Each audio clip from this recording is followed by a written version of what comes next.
Hey everybody, that was David Allen. You never let me listen. We're going to do a David Allen sandwich because, of course, I play his Judgment Day on the way out.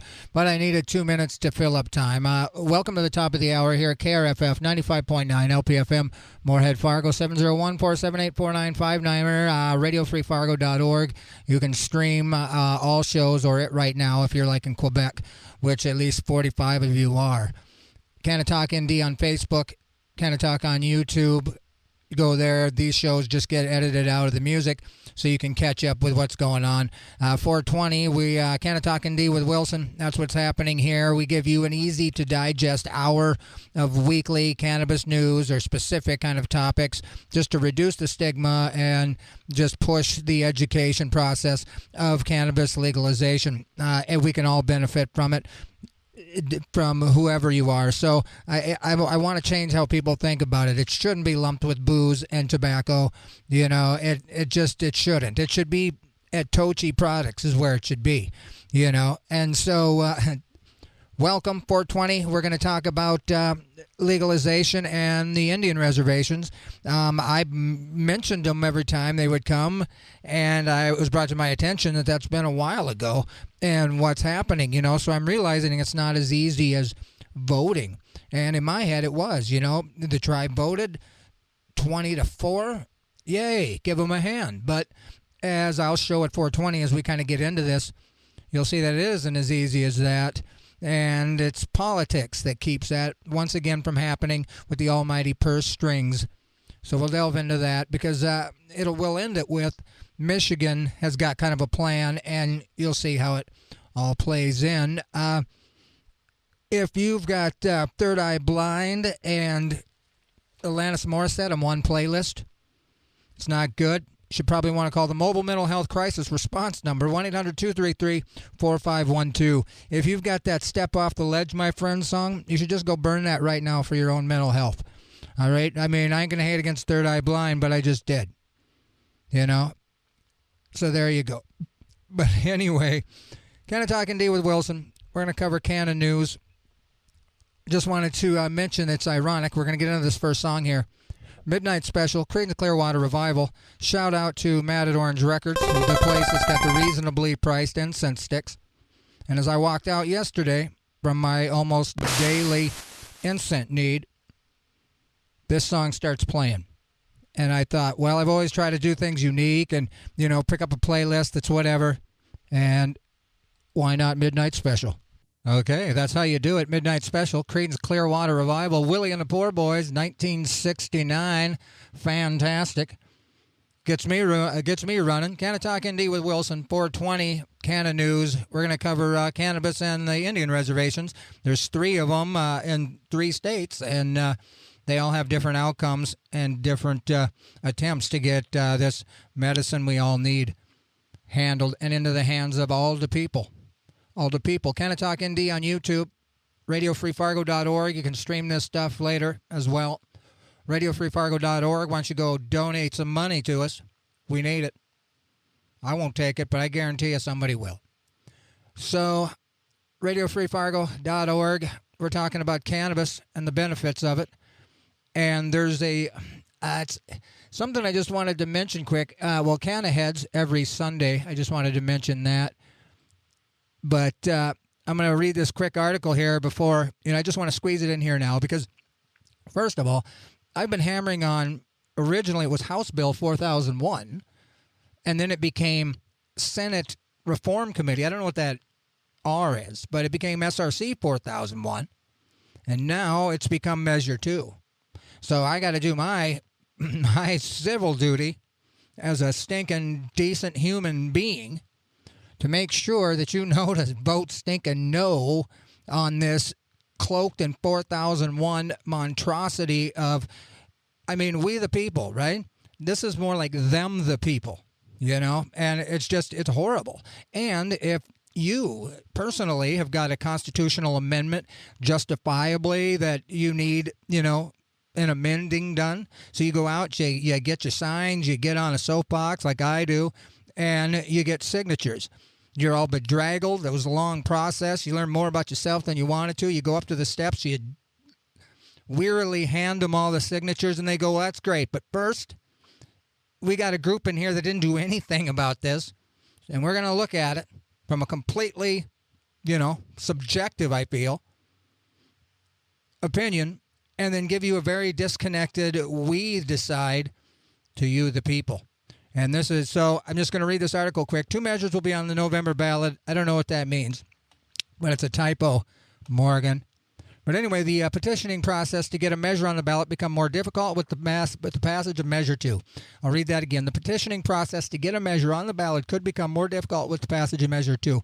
And I love how they say you could. And I know she's writing the article. But it's not could, it is. The petitioning process is going to get more difficult with the passage of this Measure 2. And the interesting thing is when I was harping about it, House Bill 4001, and what it basically is like I said, you do the work. Okay, I'll read it here from Protect MD, Protect ND Ellie Shockley. Measure 2 is just veto power of the legislature against the people over constitutional amendments that we, the people, pass, said member of Protect ND. You see what I'm saying? It's veto power. And why? I mean, I don't know about you, but I'm not impressed with the way these veto power people do me, the people. I mean, the frustration is an all-time high for honest politicians, non-ulterior motive, under-the-table money politicians, go with the flow because that's where the dough is, yo. You see what I mean? So, I mean, when it comes to integrity, we should have the stinking veto power. Give me the veto power. And I would say to Representative Scott Louser, which looks a lot like loser, Representative Minot, a Republican, he says the current process in North Dakota to amend our Constitution does not require any entity or any person to go before the public and explain why they want this done, said Representative Scott Louser, Minot. And I would say to him, what? You know that? Who are you talking to? Because that don't make any sense to me. What do you mean they want this done? Who? The public? What, are you going to speak for me? I don't like that. I don't know what he's trying to say to me. But I guarantee you, if you want a cannabis legalization measure passed that's a constitutional amendment, that guy is going to give me problems. And he didn't used to. He used to do what I told him the people voted for. But now there's going to be one more hurdle where they sit there with their little fingers. Here's another quote by Senator Dick Deaver from Bismarck. No surprise. Quote, it does not allow the legislature to change the measure, and it does not allow the legislator to kill the measure. It does allow the legislator to put a recommendation on the measure. But, man, political recommendation on the measure? I mean, that's code for we can drag this out for 10 years. We'll come up with boards and committees, and then we'll go to recess, and then it's Thanksgiving, and the next thing you know, you've got a dead vet for a brother who could have really benefited from a cannabis bill that was expedited for the people in mind. So, again, both of these quotes just sound really kind of arrogant after I just busted my hind end convincing people to get behind this idea so I can take it and have it voted on. To have these guys, have Dick Deaver tell me, well, we're going to look at it first, okay? We're going to look at it first. We just want to make sure the public, explains why they want this done. Huh? It just seems disconnected. I feel like if these guys were working with us on any other measure, Measure 3s or the ND for Freedom of Cannabis Act, or the other one, Legalize ND, which I don't believe is currently getting signatures. If that's the case, my bad. That's why I'm kind of harping on this 4001 because it needs to be. But anyway, I just wanted to mention Ronald Bell, half of the Cool in the Gang. He passed just recently. So we're going to play Jungle Boogie because he would want us to do that. But first, it's Roll Me Mama, Roll Me, LaMontagne. We'll see you. That's right, new Ray LaMontagne off his Monovision. That's brand new. And then rest in peace, Ronald Bell from Cool in the Gang. But it's a show. We got a show. Canna-Talk ND with Wilson right on the other side of this little bit of bleep bleep. Yo, it's Wilson from Canna-Talk ND. You know, the super awesome show you're getting ready to listen to. I think you should go and subscribe to the YouTube channel. I'll wait. Okay, enjoy the show. All right, Canna-Talk ND with Wilson every Thursday on Radio Free Fargo.org. You can stream it right now. We talk about, we're here to change the law, not break the law. We talk about cannabis and cannabis legalization here as often as possible, but then, you know, if we have to, we'll spread out. And that's kind of what's happening today, because what I just kind of wanted to say is that, I don't know, I was like other people that got excited. It was 2014, 15 or whatever. It was Landrow, Yankton. It was the Yankton tribe, I believe, you know, but it was on that northern kind of eastern part of the state. And it got to the point where they had the motel built. People I knew had, you know, motel tickets. They were stoked. There was going to be cannabis lounges and music, all in this kind of inclusive thing, which, man, it was fantastic. We were really excited about it. But then I want to say maybe not because it was a New Year's thing. That was what the party was. It was a New Year's thing. And anyway, the New Year's thing, it got really close. Like I said, people had tickets and stuff. And so anyway, all of a sudden, you read nothing, no more, and they burnt all the crops. They burnt all the cannabis. So we all cried, and we said, well, what happened? I thought they voted. The reservation, the natives voted or whatever. Pretty ignorant and proper way of saying it. But what happened, you know? And so that's when I started kind of questioning sovereignty. You know, I mean, in my head, and deservedly so, you know, if you ask me, I believe we should just give South Dakota to the people that were here at first, you know? Let them run all the revenue of South Dakota. You know? Let it be their state. You know, that's my idea of sovereign. You know, my ancestors, although I got some like 8% native or whatever. But, I mean, I say my ancestors or whatever were bad people. So that's horrible. I don't need South Dakota. I certainly don't need the white people running it because, man, I've been in the system. It stinks, South Dakota. And so that's the cool thing about South Dakota is that there is two measures, one medical and one constitutional, that's going to be voted on in November. So that's really awesome because as we get through here, you'll see like sovereign doesn't really mean untouchable until everybody agrees it's touchable. That's what I've learned. If South Dakota, especially run with Governor Don't Know Him, she balked even for hemp, even though that was a revenue stream that other people would enjoy being there to get. And, you know, poverty-stricken areas that's got the rural farmland that can't get, you know, you can't grow nothing, just nothing but rocks in it. But it would grow hemp beautifully. Excuse me. So there's that. So I got to kind of, so then I don't know how many shows I'd done here with Canna-Talk ND with Wilson, but I remember every week I looked for news, and I was like, all right, Oglala, they passed with a resounding, like, I don't know, 84 and whatever against. And I'm like, well, that's awesome. Because, again, the way I feel, South Dakota doesn't belong to me. So I don't want it. It's a beautiful place. I'll come visit. You know? So anyway, so I got this article here from the, it's called The New Republic. And it's a pretty good article that kind of exemplifies what we're talking about here. And then I will read the Michigan one, and hopefully we can tie it all up here. So anyway, this is a good article. So I'm going to read it, and then I'll kind of skip around. But let me see who wrote it. Nick Martin. March 11th of this year. So on Tuesday, the Oglala Sioux tribe overwhelmingly voted to legalize marijuana for recreational and medicinal use on the Pine Ridge Reservation in South Dakota. As Chase Iron Eyes, a spokesman for President Julian Bear Runner, which Chase, You guys know them. Get them in here. I want to talk to them. I think we could talk to each other.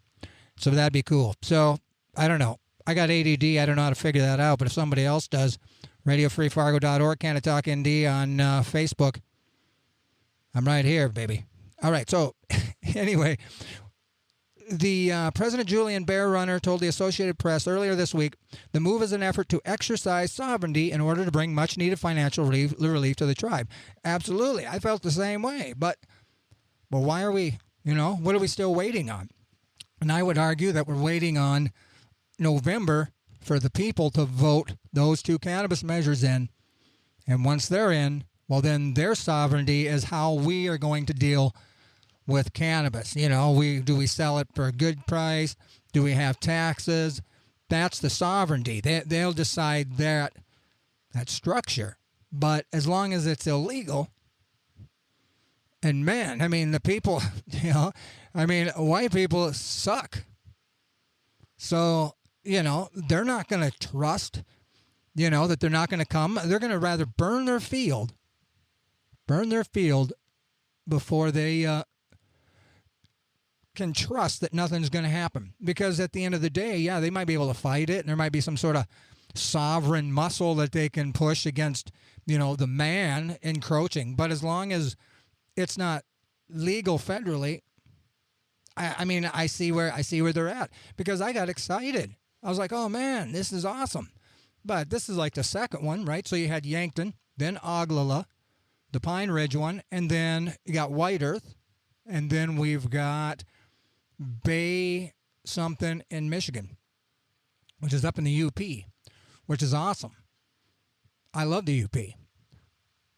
But anyway, so here's where we're at. We need an internal, regenerative, self-sustaining solution. He said that solution is weed. And he is right. What the Lakota Nation is attempting will be tricky politically, but not entirely lacking in precedent. Gaming operations like casinos and natural resource extraction have long defined the American public's understanding of Indian country's financial foundation, but hemp and marijuana production is poised to join them. Other tribal nations like the Squamish tribe in Washington state and the Las Vegas Paiutes in Nevada have been operating their own dispensaries and cannabis lounges for years. We laughed at first about it, like, oh crap, we're going to be weed dealers, Benny Cho, a former tribal council chair, told The Guardian last year. After we got the jokes aside, we started digging into the numbers, and it was just a different way to generate revenue for the tribe, and we realized we needed to do something to put our people in better situations. So take a note of this, Minnesota, South Dakota, North Dakota, because they're speaking truth from experience. So anyway, so much that the Cherokee Nation President Chuck Hoskin Jr. commissioned a working panel in January to look into the industry.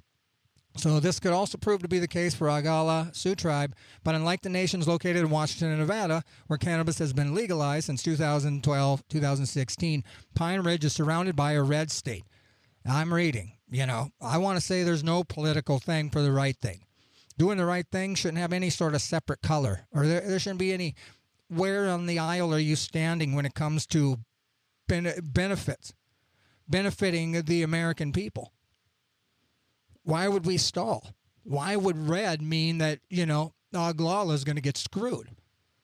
To me, as a guy trying to do the right thing, that's stupid, because I just read to you how much they needed to do something to put our people in better situations. However, because it's a different colored state,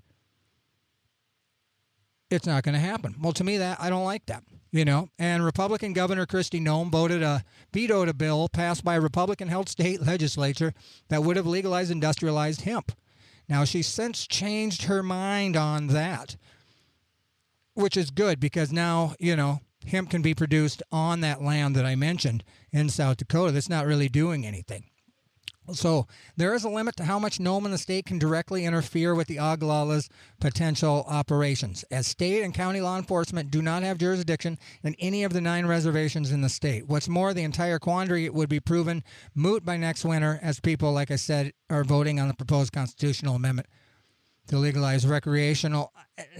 But again, if that's the case, and it would make it better for the people, then why didn't Yankton follow through And why are we still waiting for some action out of Oglala and White Earth?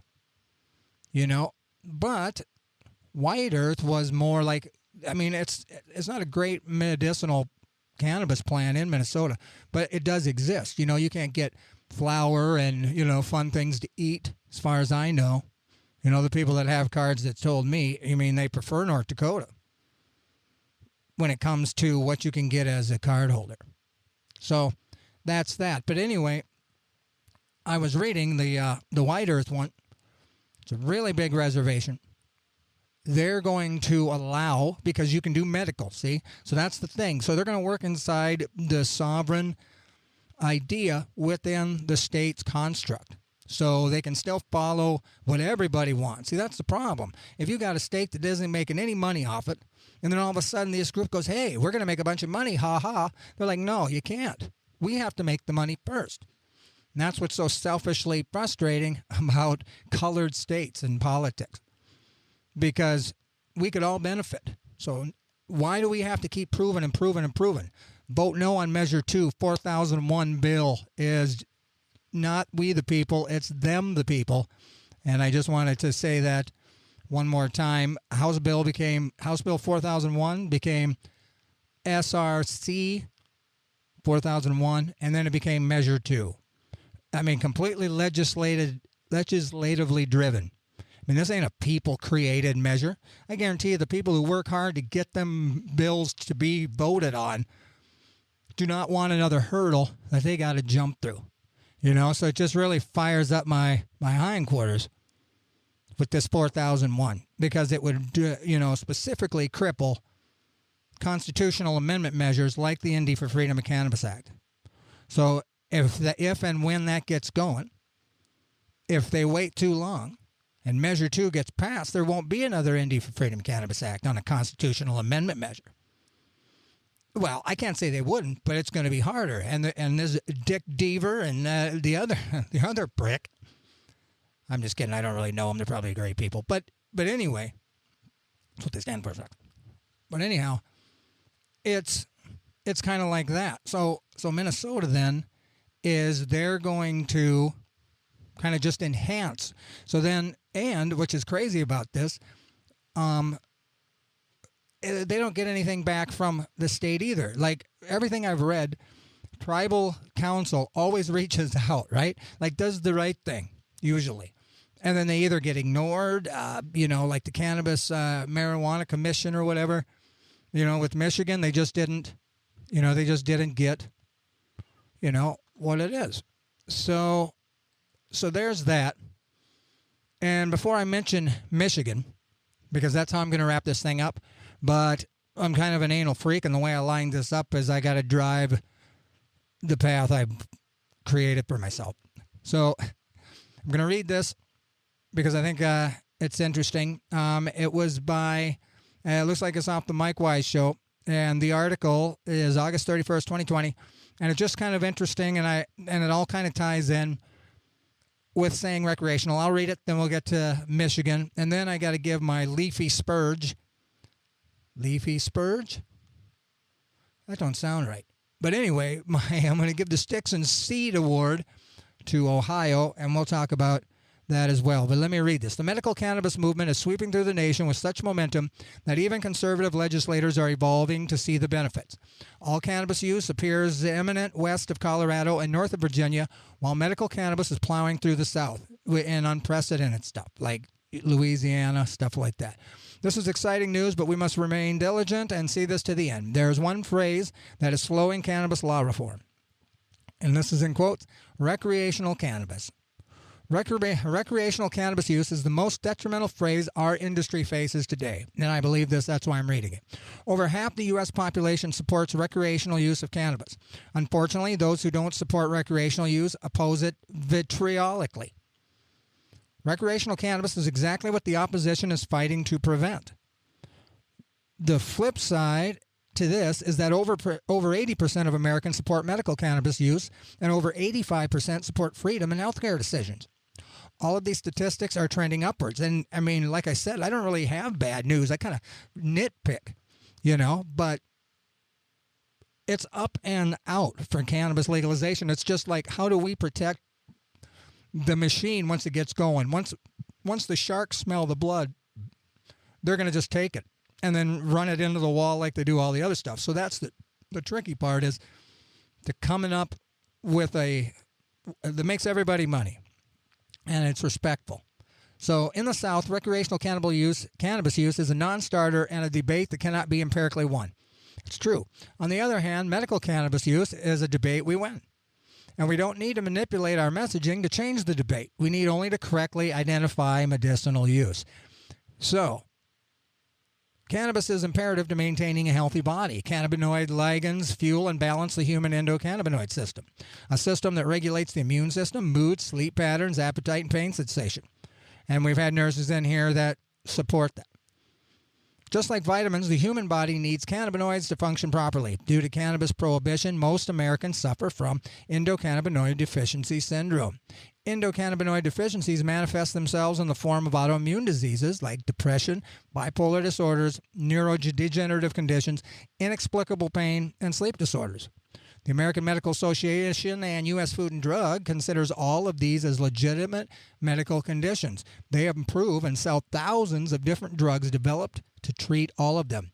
Now let's delve into the mind of a recreational cannabis user. Recently, I've been interrogating, this is the article, so I haven't. I've been interrogating self-proclaimed recreational cannabis users to find out what's so fun about smoking weed. Their initial answer is always the same. I don't know, I just like it. Bruh. But after digging with some questions, it always turns out the same. Recreational cannabis users are using cannabis for medical purposes. They just don't realize it. Here are the post-prodding answers and the medical conditions that the recreational user is treating using cannabis. It makes me relax. Anxiety, Xanax, Klonopin, Valium, Prozac, Cymbalta, Wellbutrin, and the generics. It helps me sleep, is a quote. Sleep disorder, anxiety, Ambien, Lunesta, Unisom, NyQuil. It calms me down. ADHD, anxiety, Ritalin, Adderall, Vyvanse. Dirty way to get, because I depend on focus type meds. Man, it helps me think. ADHD, see above. It helps my stomach calm down. GI, IBS, IBD, Pepto, Pepcid, Prilosec. I don't know the prescription drugs for this. It helps me talk to people. Social anxiety. Alcohol. It makes spending time with my spouse more fun. Sexual dysfunction, anxiety, Viagra Cialis, that new female Viagra. These are all medical applications. I encourage all recreational cannabis users to reevaluate their use. If there's a prescription or over-the-counter drug designed to treat something that cannabis helps you with, that's medical use. If they sell you something at GNC or Vitamin World that cannabis helps you with, that's medical use. You may not use these other medications because you already know that cannabis is a superior treatment. You just didn't realize it. Our society defines recreationally using a drug or medicine as abuse.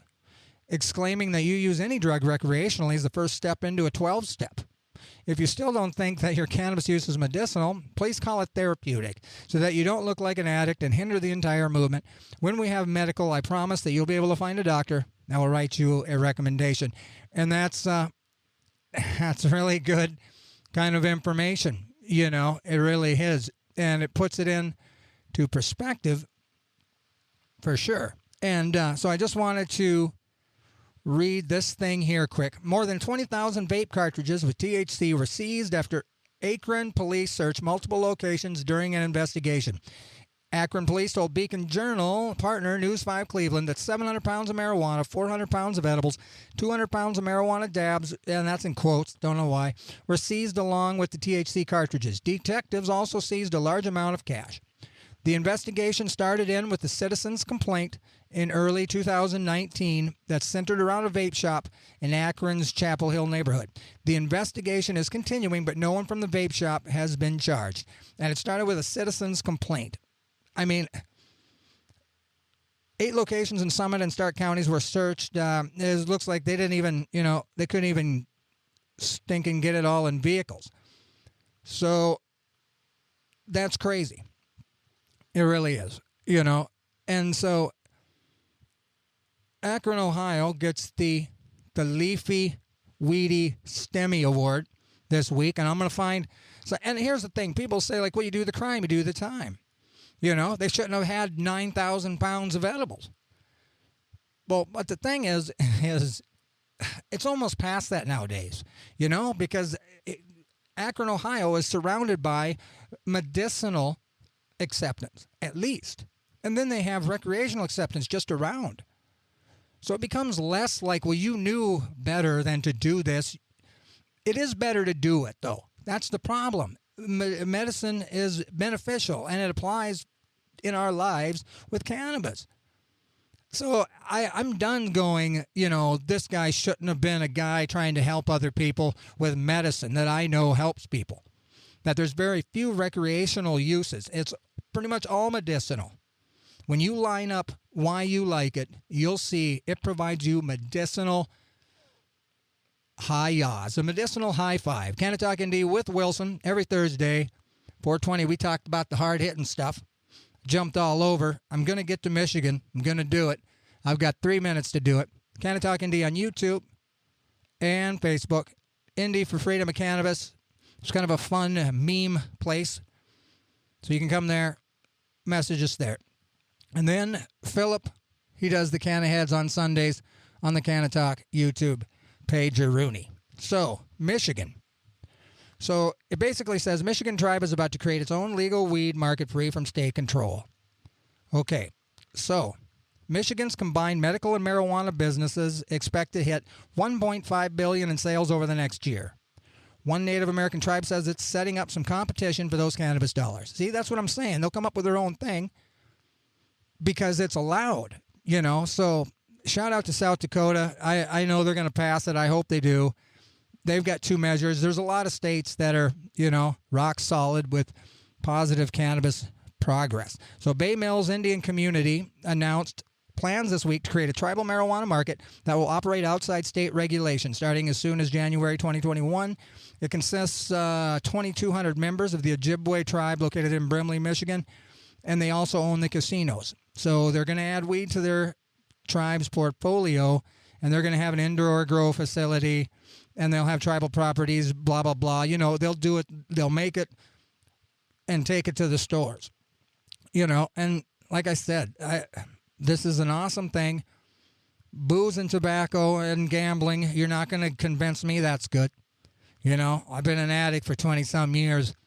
Impulsivity and proximity is my nightmare. You know, so nothing good ends with any of those things for me.